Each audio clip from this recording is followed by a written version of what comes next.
Primer requisito de existencia del acto jurídico, la voluntad. La voluntad como requisito de existencia del acto jurídico. ¿Qué es la voluntad? La voluntad, en términos generales, es la actitud o disposición moral para querer hacer algo, según el profesor Orrego. Otros autores señalan que es la potencia del alma que mueve al hombre a hacer o no hacer alguna cosa. Otros señalan que la voluntad consiste en el libre querer interno de hacer o no hacer alguna cosa, más o menos similares. Entonces, la voluntad sería que consiste en el libre querer interno de hacer o no hacer alguna cosa. Tenemos el consentimiento. El consentimiento a la voluntad se le llama consentimiento en los actos jurídicos bilaterales. A la voluntad recibe el nombre de consentimiento en los actos jurídicos bilaterales. Y en los actos jurídicos unilaterales le llamamos voluntad. Entonces, los actos jurídicos bilaterales se perfeccionan por el consentimiento de las partes. Pero en cambio, para nacer a la vida del derecho, la voluntad en los actos jurídicos depende de una sola voluntad, de una parte. ¿Cuáles son los requisitos de la voluntad? La voluntad debe manifestarse. Debe manifestarse. ¿Qué quiere decir esto? Que mientras la voluntad permanece en el fuero interno de la persona, no trasciende. La voluntad resulta indiferente para el derecho, porque esta persona todavía no manifiesta su voluntad. No realiza ninguna acción que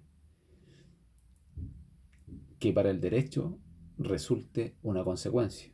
Está solamente en su fuero interno, en su pensamiento. Piensa que quiere hacer algo, pero no lo hace. Mientras está en su fuero interno, no produce ningún efecto jurídico. Para que se le considere, debe proyectarse esta voluntad externamente, debe manifestarse, exteriorizarse. Diversas formas puede asumir esta manifestación de la voluntad. Los requisitos: debe manifestarse. Esta manifestación puede ser expresa o tácita. La manifestación de esta voluntad puede ser expresa o tácita. Cuando se manifieste, se exteriorice, puede ser expresa o tácita. Esta voluntad se manifiesta de forma expresa cuando el contenido de nuestro propósito es revelado, explícita o directamente. Cuando se revela al exterior. Por ejemplo, cuando se suscribe un instrumento público o privado que da cuenta de la celebración de un contrato. Como por ejemplo cuando se suscribe un instrumento público o privado que da cuenta de la celebración de un contrato. Entonces, la manifestación de la voluntad puede ser expresa o tácita. Siempre debe exteriorizarse. Cuando se exterioriza de manera expresa, es cuando el contenido del propósito es revelado. Como por ejemplo, cuando se suscribe un contrato. Ahí la voluntad ya toma relevancia jurídica. Se está suscribiendo un contrato. Se manifiesta de una manera expresa.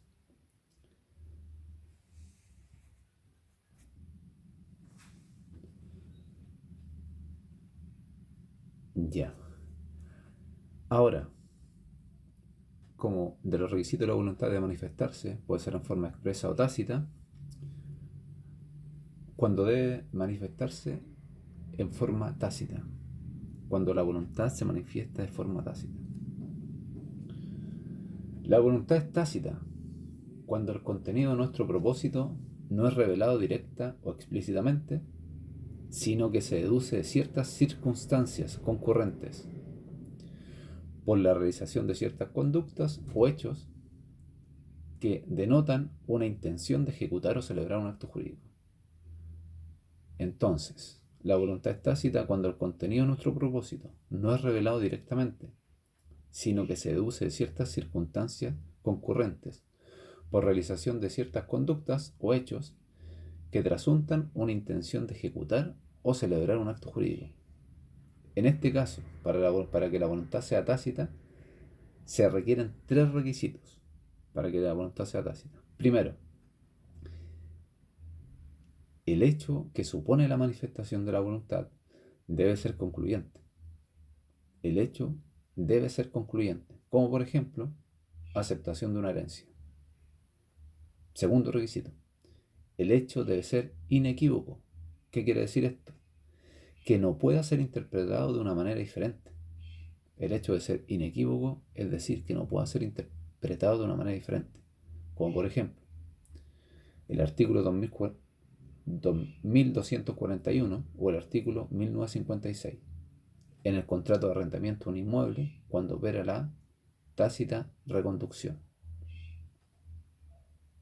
Ahí la voluntad es tácita. O sea, significa que nosotros no necesitamos renovar el contrato de arriendo cuando ya venció, por ejemplo, que era un año.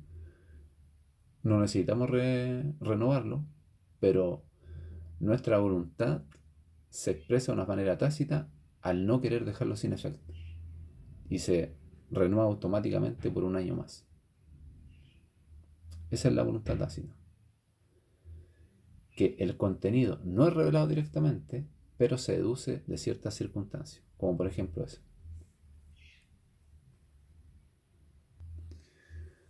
Otro de los requisitos de la voluntad debe ser seria. La voluntad debe ser seria.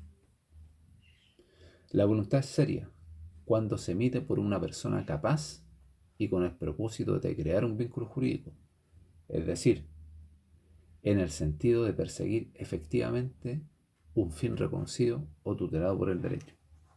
Entonces la voluntad debe ser seria, y es seria cuando se emite por una persona capaz y con propósito de crear un vínculo jurídico, es decir, en el sentido de perseguir efectivamente un fin reconocido o tutelado por el derecho. Por último, la voluntad debe ser libre y espontánea. Debe ser libre y espontánea. ¿Qué quiere decir esto? Que la voluntad no puede ser por la fuerza. Yo no puedo por fuerza o por algún engaño obtener el consentimiento de una persona o la voluntad de una persona para concurrir a la celebración de un acto contrato o también para que un acto jurídico nazca a la vida del derecho. Como por ejemplo, no puedo obligar al testador que me deje una herencia. No puedo, por medio de la fuerza, hacer que una persona contrate conmigo, porque esa voluntad estaría viciada. Eso quiere decir que la voluntad sea libre y espontánea. Ahora, dentro de la voluntad, que es un requisito de existencia del acto jurídico, el silencio. El silencio, que excepcionalmente el silencio tiene valor. ¿Cuál es la regla general en el derecho? Que el silencio no tenga valor alguno. Pero hay casos excepcionalmente donde tiene valor. Entonces el silencio como una manifestación de la voluntad, por regla general, no constituye manifestación de la voluntad, dado que no implica, el silencio no implica ni una afirmación ni una negación. Lo único que se exterioriza es la voluntad de guardar silencio. No implica ni afirmación ni negación. Pero excepcionalmente, el derecho considera el silencio como una manifestación de la voluntad, cada vez que la ley dispone algo, salvo estipulación en contrario. Tenemos entonces casos en que el silencio tiene valor. Cuando la ley le otorga valor, cuando el juez le otorga valor al silencio o cuando las partes le otorgan valor al silencio. Recordemos que la regla general, el silencio no tiene valor porque no significa ni aceptar ni negar. Pero hay casos excepcionales. Primero, por ley. Tenemos cuando la ley le da valor al silencio. Y esto a su vez se divide en un silencio positivo o un silencio negativo. El primer caso, el asignatario. El primer caso es del asignatario. ¿Cuándo ocurre esto? El artículo 1233 señala: el asignatario constituido en mora de declarar si acepta o repudia, se entenderá que repudia. En ese caso hay un silencio negativo. ¿Por qué? Porque entonces es un silencio negativo el del asignatario, porque la ley señala que cuando el asignatario está constituido en mora de celebrar si acepta o repudia, se entenderá que repudia. Un caso por ley que le otorga al silencio un valor de positivo es el del mandato. Es el del mandato, que en este caso se mirará como aceptación. Señala la ley en el artículo 2125. Dispone: cuando aquellas personas que por su profesión o oficio se encargan de negocios ajenos, nada responden ante el encargo de una persona ausente les hace. Entonces, cuando se mira como aceptación, cuando aquellas personas que por su profesión o oficio se encargan de negocios ajenos, nada responden ante el encargo que una persona ausente les hace. Por eso se mira como aceptación. Es el caso de los abogados. Si una persona le encarga un negocio, pero este abogado nada responde, no señala si lo niega o lo acepta, la ley en este caso le otorga al silencio un valor positivo que señala que si la persona nada responde, se entiende que acepta. Este es el caso positivo. Ahora, dentro de los casos que el silencio tiene valor, por el juez, cuando el juez le da valor. Este es el caso de la conciliación, que es un silencio circunstanciado. Caso de la conciliación. ¿Qué significa? Que si las partes nada dicen, se entiende que no llegaron a conciliación. En el silencio de las partes, cuando las partes no digan nada en la conciliación, se entiende que no llegaron a conciliación. En este caso, el juez le da un valor negativo. Ahora, en los casos que el silencio tiene valor, por las partes. Este es el caso del precario. Caso del precario, artículo 2195. Caso del precario, que es la tenencia de una cosa por ignorancia o mera tolerancia al dueño. Artículo 2195. Caso del precario, esto es la tenencia de una cosa por ignorancia o mera tolerancia al dueño. El silencio del dueño hace presumir que éste consiente que un tercero detente la cosa sin título alguno. Eso es lo que ocurre en este caso. El silencio le otorga valor por las partes en el caso del precario.